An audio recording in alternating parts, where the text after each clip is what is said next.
welcome back to the Citizen channel. We're all staying safe and well. Yes, we've got a part 2, so make sure you watch part 1 because quite a few little shocks in there, little surprises.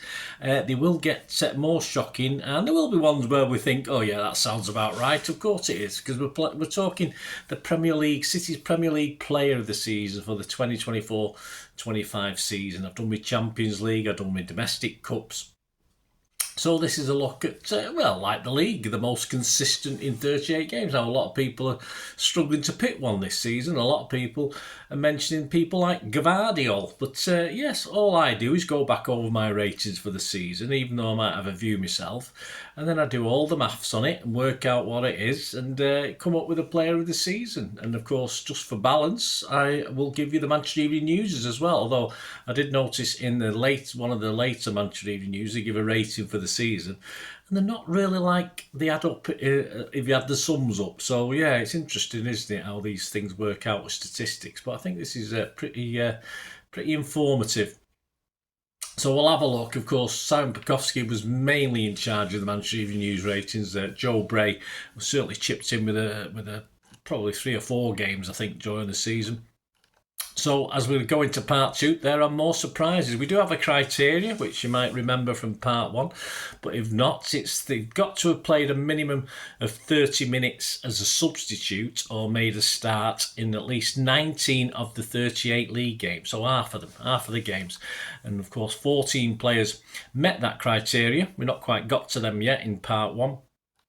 But 27 different players in total were used by Pep in the Premier League. So we had an unlucky 13 that didn't make it, and we've done a few of those in part 1. So we'll carry on looking at those in this part 2. I call them the honourable mentions, and some guys who joined us in January wouldn't have had the chance to rack up 19 games. Of course they wouldn't.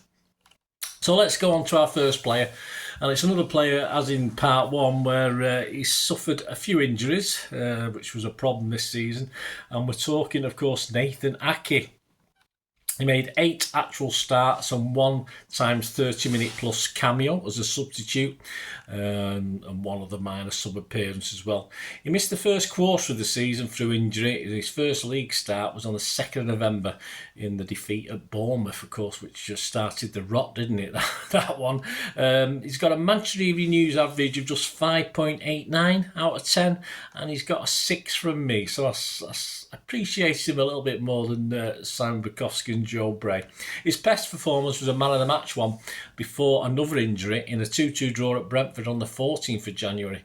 In the league, he only started 1 more game after this season. Simon Bukowski said in that game he made 2 brilliant goal line clearances, topped another impressive game, but he will be disappointed to concede late on, and rated him an 8. I also give him an 8. I said we need to clone him, but we need a less injury prone version or 2. We sadly couldn't clone him, and that was the problem. As I said, he only made 1 more appearance after that. Next up, yes, a guy that's caused lots of controversy. Looks as though he's on his way, of course, super Jackie Grealish, or not so super as it seems as far as Pep's concerned. He featured in half of our league games, but only for a few minutes. Yeah, so he doesn't qualify in the top 14.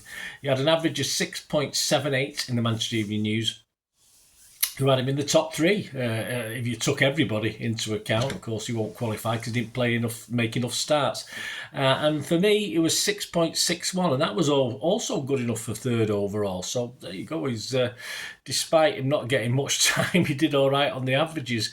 He started 7 and made a 30-minute plus appearance in another 2 games. So sort of steady appearances in 9 games plus a few minor sub-appearances as well.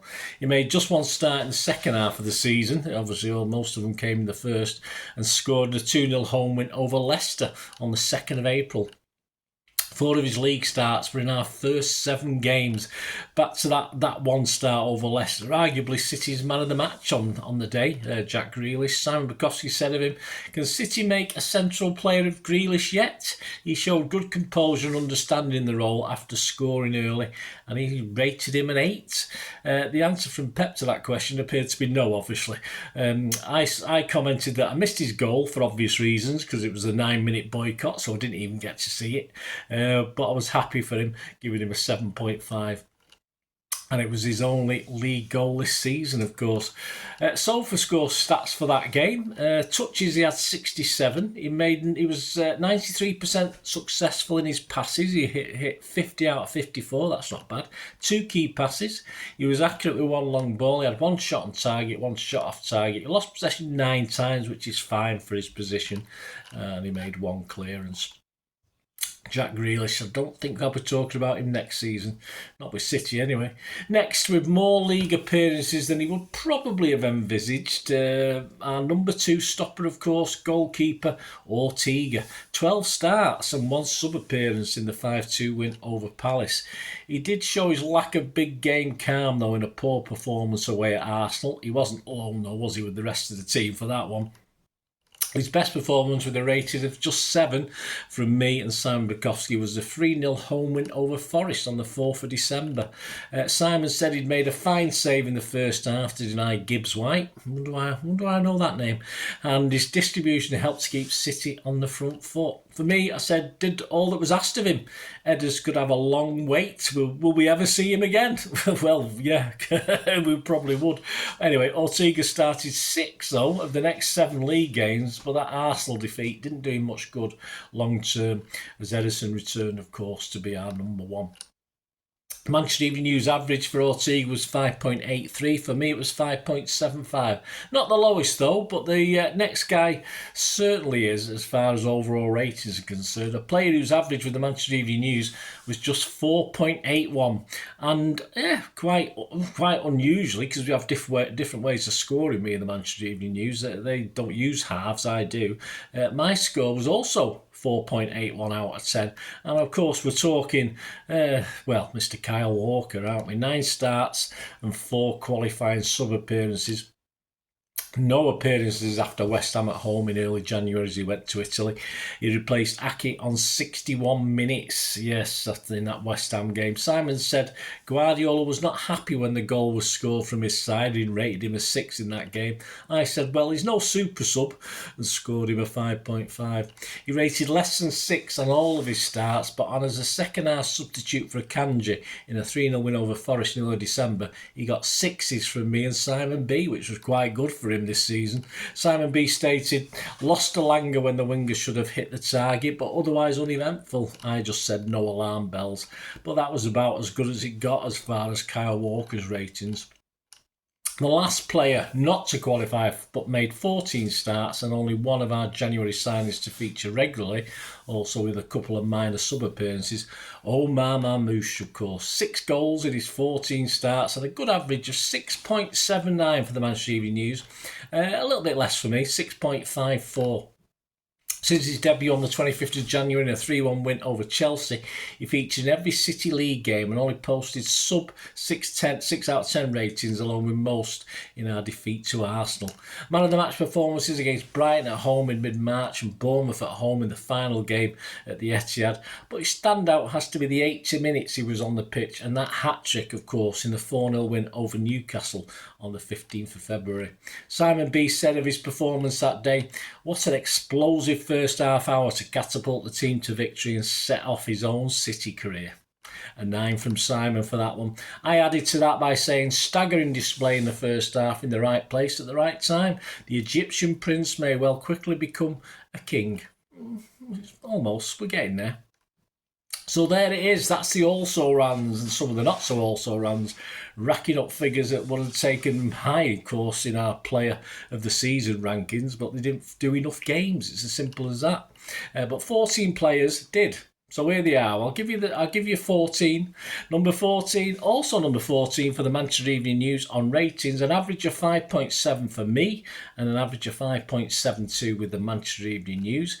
We've got bottom of the 14, but obviously he's in the 14 at least. Rico Lewis, 21 league starts for Rico. Numerous sub appearances, including 30-minute plus in the defeat at Forest, so he appeared in total in 28 league games. The majority of his starts were in the first half of the season. He played 15 of the 19 games the first half of the season, but just 6 starts in the second half.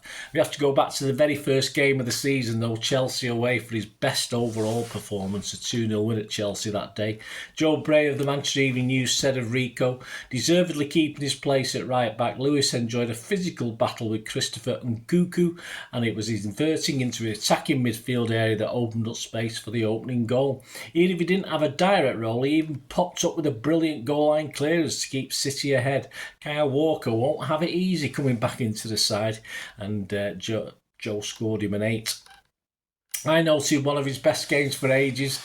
He got forward, also took on defensive duties well when needed, and I rated him a 7.5. He managed a couple of assists, West Ham away, 3-1, and the 3-2 win over Fulham. And despite scoring away at Palace in early December, he didn't do very well that day. Simon Bukowski said, he scored him just a 4 out of 10 and said, didn't cover himself in glory for the opener, but settled and scored a terrific goal, pushing up from left back, then was sent off with a daft tackle. There you go. I scored him a 5. I was a bit kinder. I said blotted his copybook and was struggling, getting bustled off the ball before the goal.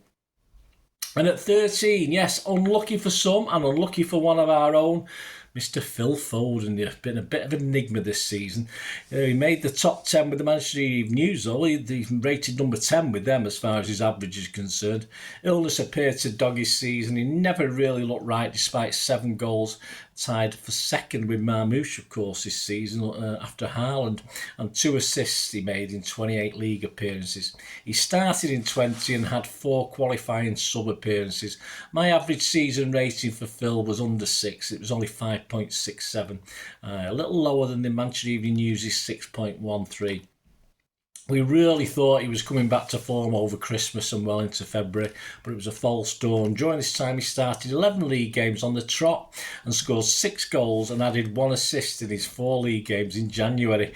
He was back at his very best in the 6-0 thrashing of Ipswich with 2 goals and an assist. Myself and Simon Bukowski were hopeful. Simon said 2 well-taken goals drifting in from the right. Could last season's form be coming back to him? City hoped so. Simon rated him a 9. I give him an 8.5. I commented, yes, it's an upward curve, hopefully, with more to come. Ultimately, he would not carry on with this form, obviously, as we found out. At number 12 for me, and unlucky 13 for the Manchester Evening News, Manuel Akanji.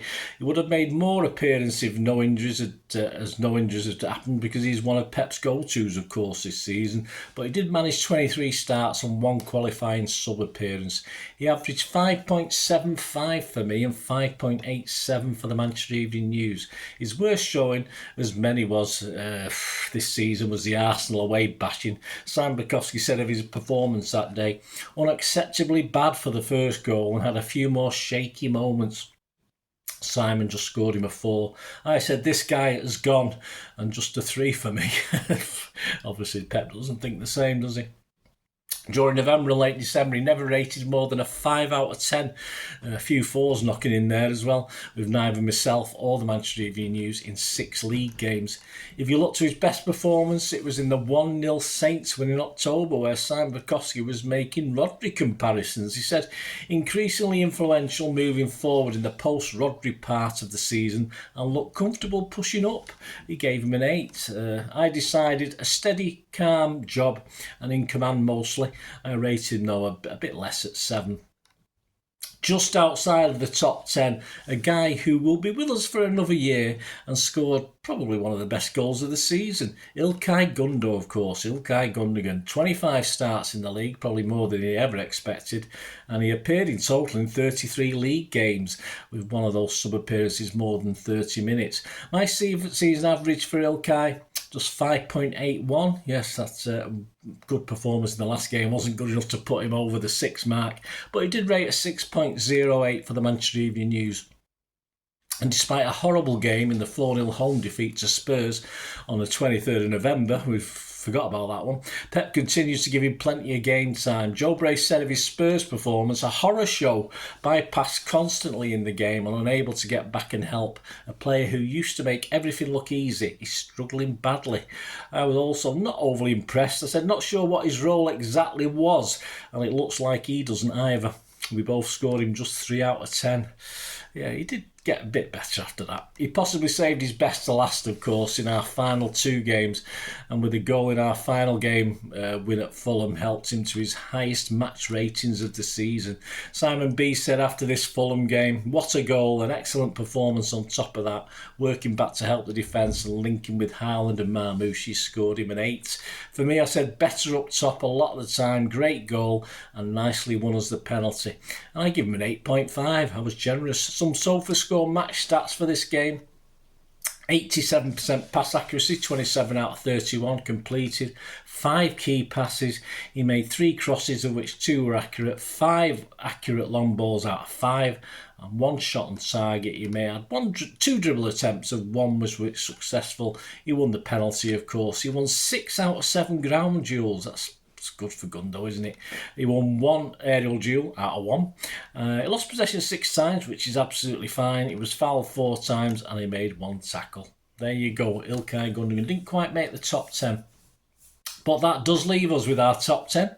And you'll have to join me in the final part. And I tell you, I promise you some surprises in this top 10. I hope... let me know any thoughts and comments of the guys I've just gone through now. And of course, we'll look at our top 10 Premier League performers for season 2024-5 and obviously crown the king as well. Quite suitable. We always crown the kings, don't we? So we'll see who it is. As I say, a few little surprises. If we don't agree, me and the Manchester Evening News don't agree on number 1. So you be, as I say, be prepared to... I won't say be astounded, but you'll think, what the hell are you doing? What the hell are you on, Bernard? But we'll see anyway. Join me for that top 10 very, very soon. Thanks for watching, guys. If you like what I try and do on this channel, please just keep watching and listening for another minute or so. There are ways to help me, and smash those buttons, that subscribe and like button. And yeah, if you can help us out going forward, guys, if you like what I try and do on the channel, I'll be here all summer putting stuff out for you. Yeah, just stay watching and listening. See you later. I hope you enjoyed the feature, and yeah, if you can support me through the subscription, if you can subscribe, guys, that'd be wonderful if you've not already done so. We do actually have memberships at the moment, just 99p a month, so you get access to all my City stuff, including all the history vlogs, dozens and dozens not been published yet that you get immediate access to, and every time I do a edit and do a vlog, you get immediate access to it as well. So you can have a copy of scripts as well if you want any hard copy of the sort of things I do on matches and teams and managers and players, etc, etc. So if you can join the membership, that'd be wonderful. We do 5. And yeah, if you want to support the channel just by watching the ads, that helps. Watch the ads, let them play through while you just have to check your phone or something, let it play out. And of course, if you follow any of the links, that always works as well. If you follow a link to one of the ads and you fancy something, I've done it myself. I've followed a link and actually purchased something from another organisation. But that's it can happen. It can happen. Not all ads are stuff you're not interested in. And of course, if you can give us a like, guys, that would be absolutely fantastic. All likes are much appreciated. Anyway, thanks for watching. Until the next time, of course, I only ever ask one thing, don't I? Please, I ask you all to stay safe, especially you Blues. Until the next time, come on, City. Bye for now.